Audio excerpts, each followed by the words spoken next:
nggak suka pedes gitu ya. Jadi kalau saya udah masak pedes tuh dia udah mundur duluan gitu. Nggak mau pedes, masa nggak mau dimakan?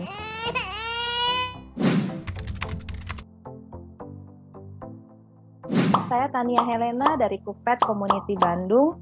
Saya adalah ketua geng daging.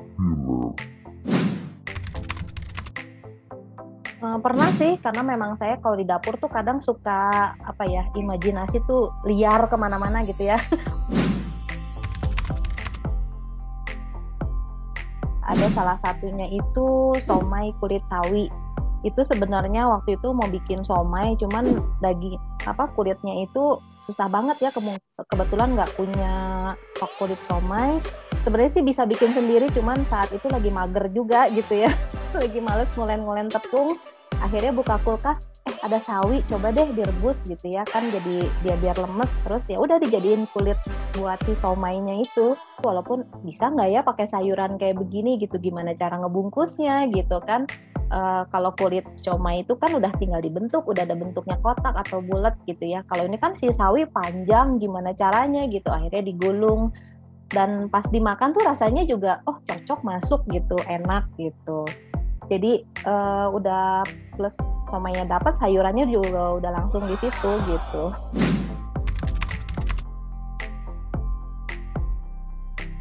Punya anak-anak itu kan kadang anak-anak tuh ya aduh bosen masakannya itu lagi gitu ya. Misalkan satu bahan, misalkan ayam, aduh kenapa sih ayamnya dimasaknya itu lagi, masak yang lain deh gitu. Untuk 1-2 hari mungkin oke lah ya, tapi untuk selanjutnya udah mulai ya dimakan sih, tapi kan udah mulai menunjukkan seleranya yang menurun gitu ya.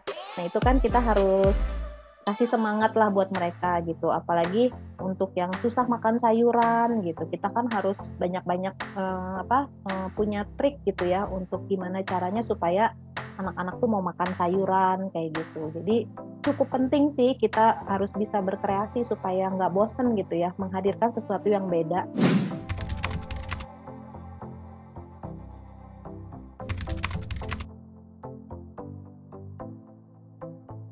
Prinsip saya tuh kayak hal yang nggak dia sukain, kita dampingi dengan hal yang dia suka apa gitu. Jadi kita mix itu supaya dia akhirnya menerima gitu. Anak saya juga salah satu ada yang nggak suka pedes gitu ya. Jadi kalau saya udah masak pedes tuh dia udah mundur duluan gitu ya.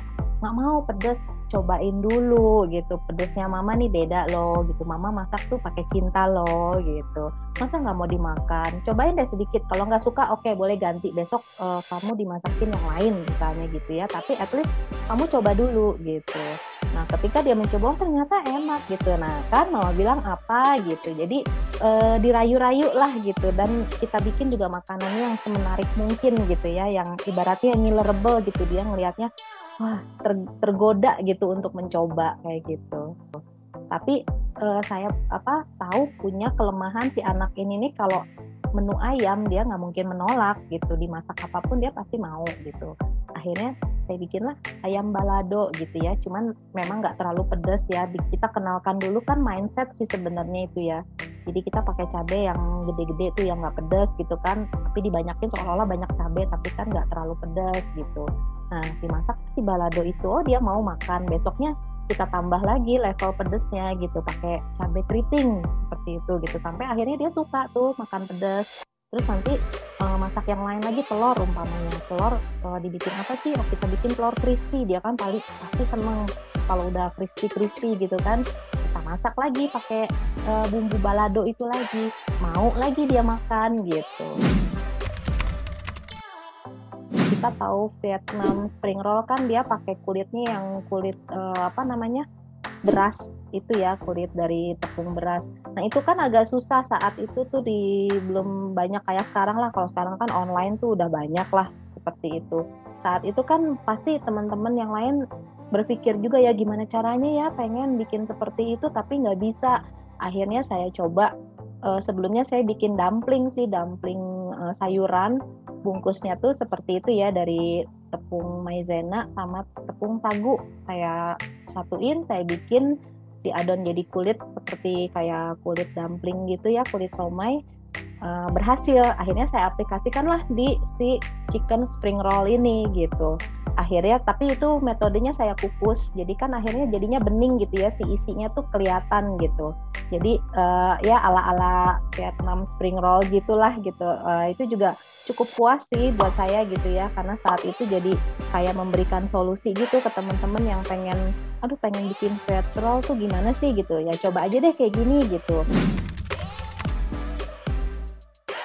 Pokoknya jangan menyerah, apapun itu kita berkreasi tanpa batas deh. Pokoknya jangan pernah membatasi diri, oh saya cuma bisanya seperti ini, kayaknya saya nggak bisa. Jangan pernah berpikir seperti itu. Pokoknya apapun coba, bebaskan imajinasi, kreasi, semuanya tanpa batas dan dengan kemauan yang tanpa batas juga. Mau banget dong.